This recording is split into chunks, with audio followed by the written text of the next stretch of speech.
Daghang lugar sa Pilipinas ang ipailalom sa General Community Quarantine o gitawag nga New Normal. Atong sayron ang detalye pinaagi sa live report ni Jandy Esteban. Jandy. Yes, Rial, ang kining ilawom sa General Community Quarantine, pipila ka mga establishmento o industries ang tugutan na nga mag-abli o mag-operate og balik.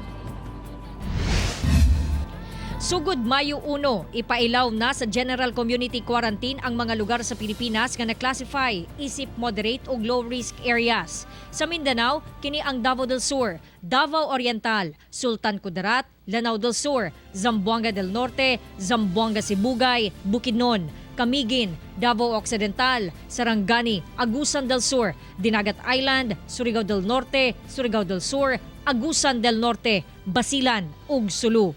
Duna usay probinsya nga sayo nagpatuman sa GCQ sama sa Davao Oriental nga nagsugod karong adlaw, April 27.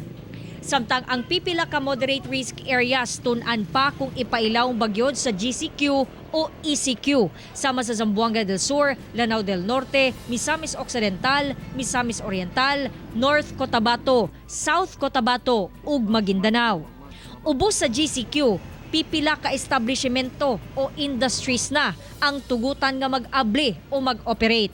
Sa Category 1, 100% na nga mag-abli ang food retail. Kini ang mga supermarket, palengke, take-out o delivery services.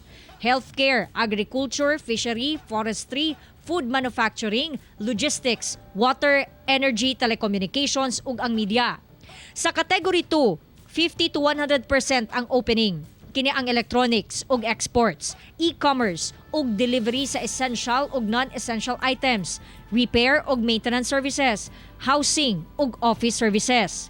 Sa Category 3, 50% ang on-site work ug 50% ang work from home. Kini ang financial services, BPO, non-leisure wholesale ug retail trade. Samtang magpabiling sirado ang eskwelahan gawas lang sa online learning. Sirado sab ang leisure, amusement, gaming, fitness, kid industry, tourism, tanang dagkong panagtapok o conferences. Samtang limited opening lang ang malls o construction. Samtang tugutan ang public transport pero limitahan lang ang pasahero aron masunod ang social distancing. Real ang General Community Quarantine mulungtad ni hangtod Mayo 15 ug after May 15 i-assess pa pud na sa IATF kung mapabiling gihapon sila sa GCQ or ipailaw na sila sa Enhanced Community Quarantine depende sa sitwasyon. Real. Okay, daghang salamat Jandy Esteban.